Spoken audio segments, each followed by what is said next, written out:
So today's lesson is going to be on equivalent ratios defined through the value of a ratio. So we're going to learn, what does this word value mean today? We already know equivalent ratios mean, so we're going to figure out, what does value mean? Our I can statement is, I can use the value of a ratio in determining whether two ratios are equivalent. So if we remember from yesterday, value of a ratio is just that fraction form. So the value of 2 to 7 is 2/7. Okay, so let's look at our first problem. Remember that when given a ratio of A to B, we call the quotient A to B the value of the ratio. So what this means is, if I have a ratio of 3 to 4, we call the quotient, so the fractional part, the value. So this 3/4 is its value. So we're going to start with matching our equivalent ratios. 1 to 2 is equivalent to which one of these? Well, if I multiply 1 times 5, and whenever I do to the left, I have to do to the right, so I multiply the 2 by 5, I would get 5/10. 6 to 16, if I multiply that by 2, and whenever I do to the left, I have to do to the right, I would get 12/32.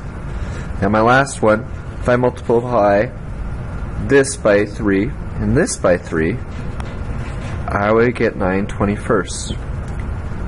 I can also look and say, well, if I want to divide the left side, I have to divide the right, and that would be 3 to 7.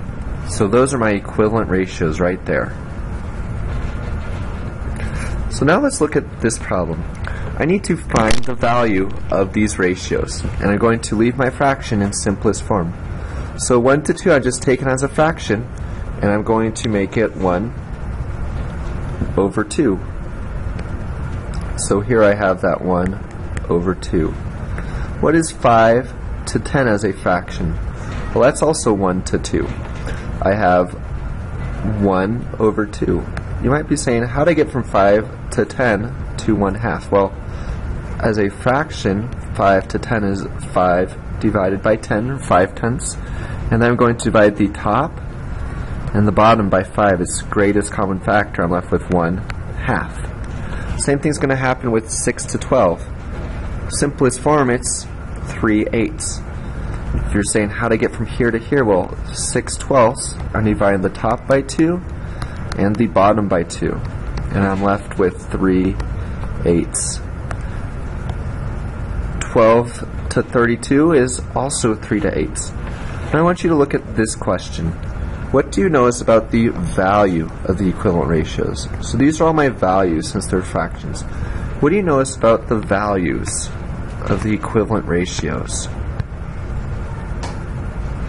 You should notice that they are all the same. The value of equivalent ratios are the same. Okay, what I want you to pay attention though is this. Notice that 1 to 2 is not the same ratio as 5 to 10. So we do not say that the ratios are equal. The ratios are not the same, but their values are equal. So their values are the same, but the ratios are not equal. Just their values are equal. Would this always be the case? Would the values of equivalent ratios always be equal? So what you're going to do is, I want you to think about this. Here's a theorem. So a theorem is basically like a math law. If two ratios are equivalent, then they have the same value. So that's saying 2 to 4, that's equivalent to 1 to 2. It's saying they have the same value. So their fractional parts will be the same in simplest form. So 2/4 is 1/2 in simplest form. So they have the same value. Your goal is to see if you can provide a counter example, or you can find two ratios that are equivalent, but they don't have the same value. They don't have the same simplest form fraction. What I want you to do is, I want you to think in your head till the timer goes off. And I want you to see if you can come up with an example where they are equivalent ratios but don't have the same value. If you can think of one, you are going to earn 15 extra minutes of recess for you and whoever else can come up with one. So think in your head, can you find any ratios that are equivalent but don't have the same value?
Alright, if you have an answer, you're going to type it on Socrative. You have till timer goes out to get your example into Socrative.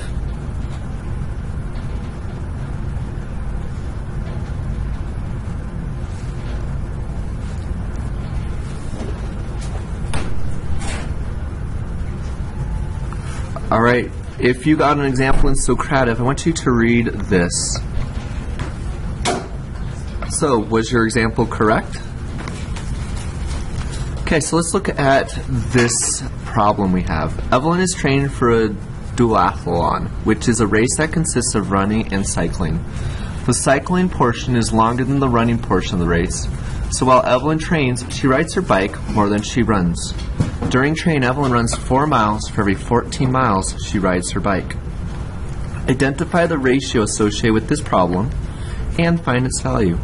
Well, I see here's 4 miles, and she's running that 4 miles. And the other part is 14 miles for riding her bike. So I think my ratio is 4 to 14. For every 4 miles she runs, she rides her bike 14. And its value is going to be 4 over 14. And I can see I can simplify that. I'm going to divide the top by 2 and the bottom by 2. So that's going to simplify to 2/7. Let's check that answer. So my ratio is 4 to 14. Its value is that 2/7. If you had 4 to 14 for your value, you are correct. You just have to remember to simplify. So let's go on to our next part. So here's our just reminder what we just did. The ratio of miles run to biked was 4 to 14 for Evelyn's training. When Evelyn completed all of her training for the duathlon, the ratio of total number of miles she ran to the total number of miles she cycled was 80 to 280. Is this consistent with Evelyn's training schedule? Explain why or why not. Well, if I remember from the very beginning of my lesson, I said ratios are equivalent. So ratios are equivalent if what? If they have that same value. So what I need to do is, I already know what this value is. The value of what she should be doing is 4 to 14 for the ratio. So its value is 2/7. And I need to check to see if this value has the same. If it has the same value, then she's doing exactly what she's supposed to. So I'm going to change it to a fraction. And now I need to simplify. What can I divide the top and the bottom by? Well, I don't want to make a giant factor tree. That's going to take too long. But I know I can divide it by 10 because I see a 0 at the end of each. So let's check what I have. That's going to be 8 over 200 or over 28, and I can divide them by 4. So I'm left with 2 over 7. Do I have the same value? Yeah. 80 over 280 has a value of 2/7, and what she should be doing is 4 to 14. That has a value of 2 to 4. So the ratios have the same value, therefore they're equivalent.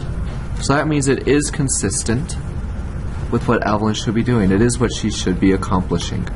Let's look at this last problem. Then we're actually done with today's lesson. I'll give you your directions. In one training session, Evelyn ran 4 miles and cycled 7 miles.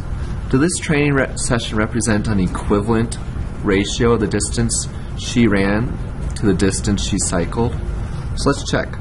She should be running 2 to 7. Remember, that's my value for the ratio 4 to 14.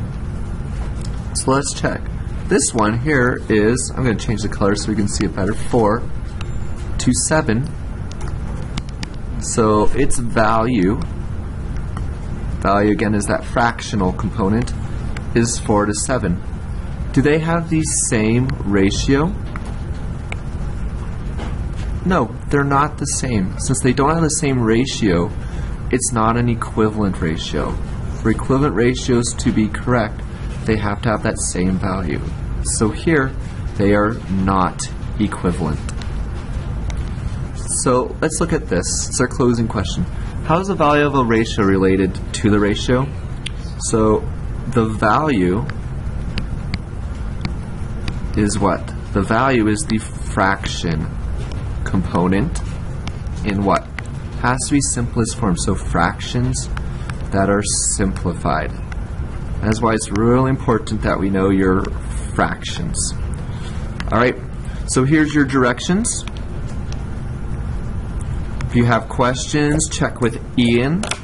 But your directions are, there's going to be a worksheet at the trapezoidal tables. You are going to complete that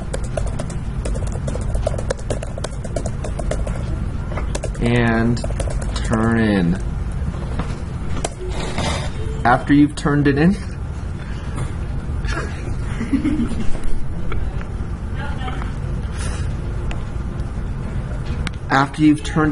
you're going to go on Khan Academy and you're going to complete 3 lessons.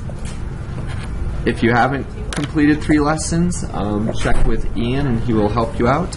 If you have completed your 3 lessons, then you may do math games or typing games. Alright, make sure you turn in your worksheet before the end of the class period today. Have fun.